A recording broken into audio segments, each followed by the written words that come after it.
Hello and welcome back to Warcraft Daily for today, the 5th of March 2014. So in today's news we have quite a few interesting topics. We have currencies, DPS deltas, some stuff about non-raiders, and then a bit of a chat about some Battleground honor increases. And with the DPS things, I'm even going to whip out some lethal graphs. It'll be a ton of fun. Okay, so first of all though, we have currencies to talk about, and while they're not ready to talk about any specific plans, Bashiok did jump on the forums to say that they are keenly aware of how gearing works in the game, which of course I'd imagine because they did make the game, and also they will address people's fears about some of the changes when they actually have a full plan to come to us with. Now, so far they have said that there will be a new and improved bonus roll system, and this system will mainly be working to avoid duplicates. This essentially will, hopefully anyway, negate the need for Valor, which is rather interesting. Then they're also looking at reducing the PvP currencies down into one overall currency. They're not particularly happy with Honor, and they actually think the Conquest works really well at the minute. And the reason the Conquest works really well is because with the weekly cap on how much you can get, it means that the hardcore PvP player base, or like the people who are really into getting their gear every season, gear up at a roughly similar level, which is quite good for balance. Okay, so that's what Bashiok said, but now, now it's time for me to say things. So first of all, the bonus roll system, minus getting duplications, depending on the case, could mean that you maybe have, say, twice the chance of getting a bit of usable loot. If you do a boss, and you've already got 2 of its 3 drops, and then you use your bonus roll, well, the chances of you getting a usable drop are far, far higher. They're, what, 3 times higher, or 2 times higher, or something like that?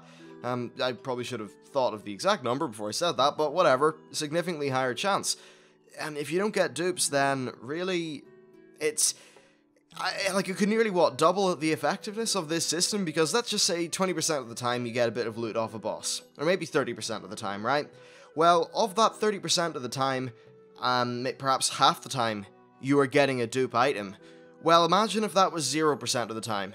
This would essentially mean that you could solidly get 1 to 2 extra pieces of gear per week from a bonus roll system, and that could actually end up giving you a little bit more gear than the Valor system would have anyway. Another thing that's worth saying is that Valor points were essentially useless in patch 5.4 other than for item upgrades and some of the old Shadowpan stuff, but really that was only there for kind of legacy, I guess. The tertiary stats and itemization changes in general with Warlords of Draenor will reduce the need for Valor points, and they will also reduce the need for item upgrades, because we're already going to have Warforged tertiary stats, things like bonus gem sockets, and all that interesting stuff. It really just does take away the worth of item upgrades in a way. Now, you'll also have plenty of other ways of getting gear. You'll be able to get it through your garrisons. There'll be a slightly different PvP gearing system. There will be the daily challenge mode quest, which will actually give you a piece of LFR or better gear. Then I guess there will be LFR, but I really hope that it won't drop ultra good gear. I don't think that's really the way to do things, and it's, I guess, a little bit unfortunate that they perhaps emphasized that a bit too much during some parts of Mists of Pandaria. But still, overall, Valor points should have less of a needed role. And honestly, just in game at the minute, I felt like both Valor and Justice points have been less and less useful as we've went on. So, yeah, I mean, I think this change could work out well, but we just do need to wait until they actually have some decent information to tell us. And overall, it seems like they just want rewards to be expressly from in-world sources, rather than using an arbitrary point system that exists outside the actual raid, and isn't really conducive with a role-playing game. Well, I mean, it's conducive with role-playing game mechanics, but not the actual role-playing element of the role-playing game, and sometimes when those role-playing mechanics kind of get in the way of just feeling like a badass dude, or, adventure or whatever with a sword, then sometimes it's a little bit of an issue. So perhaps this will work out well, perhaps it won't, we just have to find out. There's, I guess, a wider sort of option, or not option, thing to talk about. Sometimes when Blizzard tease a little system like this, they spark off a lot of debate, and I guess debate is a kind word to say, but they spark off a lot of people talking, and a lot of people getting angry. I wonder if it really is worth it. Saying these things before they're ready. I guess they do need to keep some sort of flow of information going to keep people interested, and I guess that's why they do it. But with people jumping to conclusions, like, maybe that, those people will jump to a conclusion, go to a forum, start raging about the games, saying all those things. And I'd be interested to see if it is, on the whole, worth it. So, that's interesting enough, I guess.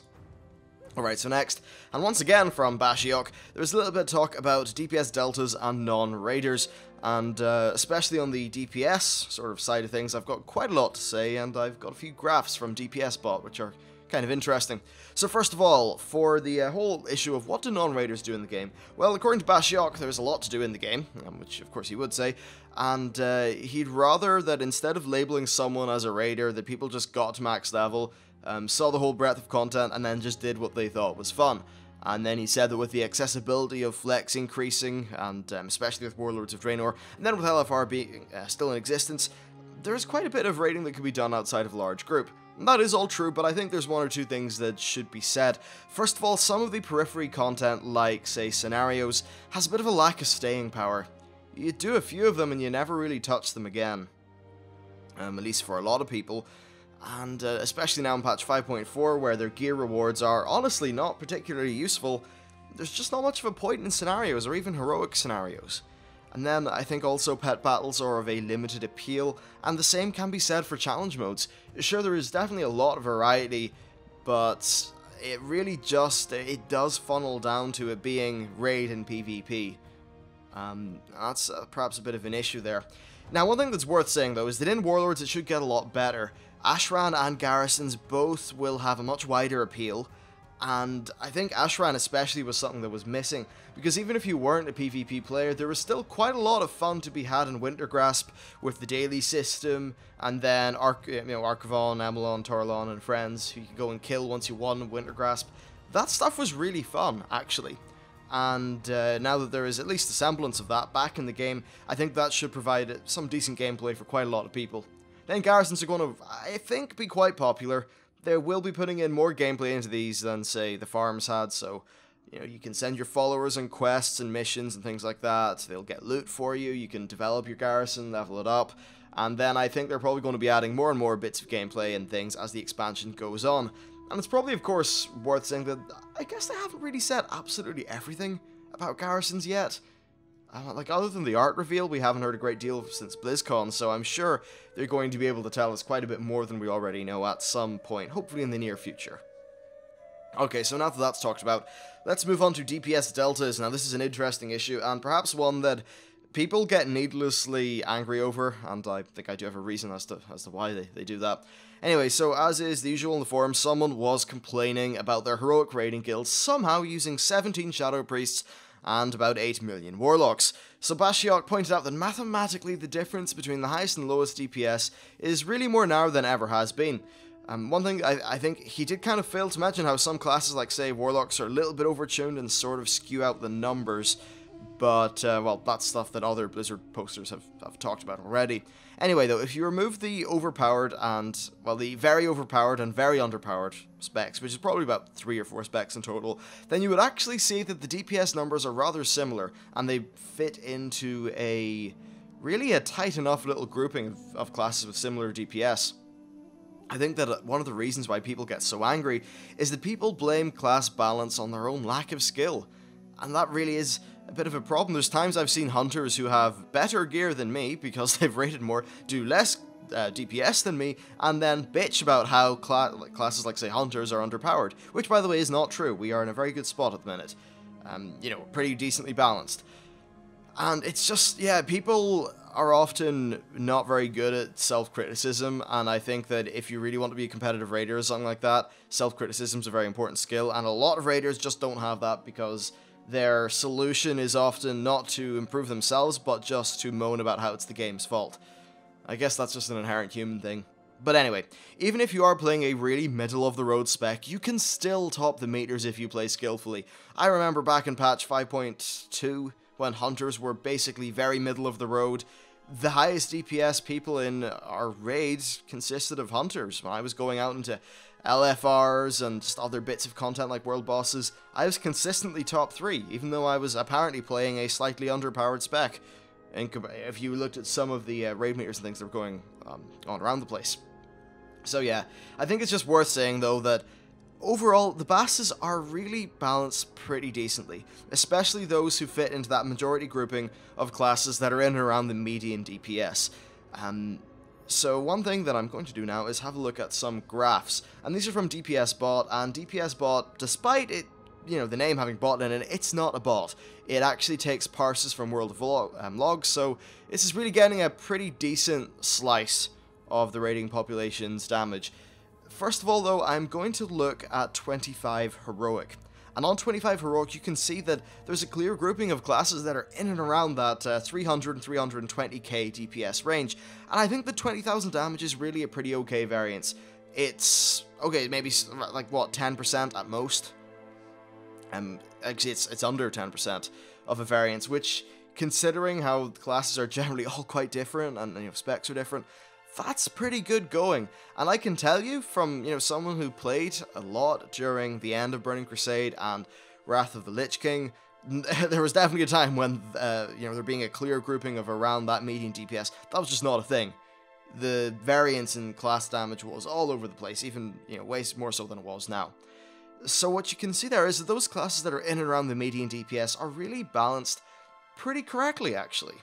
And, one thing that's worth saying, though, is that these numbers are from 25 Heroic, so these will show the classes being played more closely to their mathematical limit, so it's a pretty decent representation of the overall class balance.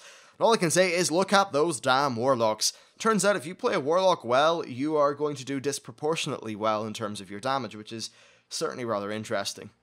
Okay, so next then, if we ratchet that down to 10-player normal, we just kind of see that nearly every spec fits into this range of 188 to 217k, with Arms Warriors and Fire Mages, well, Arms Warriors being on the bottom by quite a bit, and Fire Mages being on top by quite a bit. Now, comparing 10 normal is perhaps a little bit less relevant to this debate, since people are still getting new gear upgrades, and the general skill level is, well, I'm not going to say lower, but more variable, which would lend itself to the range being quite a bit larger. But what you will notice is that actually Warlocks are pretty middle of the road when you jump down to 10 normal, which is kind of interesting. It really is a clear show that's not even a good sense, whatever. It's a clear show that Warlocks, when played very, very, very well, are disproportionately good. But yeah, it's just kind of interesting to look at the numbers to back things up. I think that overall stuff is pretty okay, actually. Really is pretty damn okay. And then next, if we just stick the graph up from 10 normal to 25 normal, we see that the average Warlock DPS jumps from being an average of 200,000 right in the middle of the road, way, way up to 263k. It is funny how some of that stuff happens with classes. Now, some designers have actually talked about Warlocks in specific, and they will be tuning a few things, and of course making everything nice and balanced for Warlords of Draenor. But overall, what you can see from those graphs is that, honestly, the numbers are not crazy awful. Everyone is roughly in and around the same level, and gone are the days when there will be, say, many specs that are doing 30+% more damage than any other spec. Really, apart from some exceptions, like, say, maybe an Arms Warrior, you can PvE in whatever spec you want, for the most part. Unless you're maybe doing 25 Heroic and you really are like a Bleeding Edge Raider. Anyway, so I just thought that would be interesting to take a look at and more explain to people. So if we then talk, just for the last thing of the show, talk about the Battleground Honor increases. These are actually delayed a little bit because they didn't pass Q&A testing. Or QA testing, whatever. They are going to be appearing sometime early next week, so I'd say just in and around the 10th. Around that should make a decent deal of sense, honestly, and those Battleground Honor changes should be rather good. I'm actually more interested about the debuff that it will be stacking up just a little bit faster, or at least appearing a little bit faster in Warsong Gulch. I think that should actually have a very positive effect on the Battleground. It's funny though, like, you can get a lot of honor via other means, doing Tol Barad, the Karasang Wilds dailies, the patch 5.2 daily quests and things like that. You can just stack up the honor extremely quickly, and honestly, it should only take about 4 or 5 days to get a full set of item level 522. I think Tyrannical Gladiator gear, that's the tier of it. Anyway, that's pretty much it for the show. Not a great deal of new news, but hopefully we'll find some interesting stuff soon enough. I think that with the pre-orders perhaps starting next week, maybe the beta a week after that, things are going to ratchet up in terms of the news Anyway, so that is it. You can check out my social media links in the description, and then there's my Patreon page if you want to, just sort of help out the running of the channel and that kind of thing. And that's really it, so thanks for watching, and I will see you next time.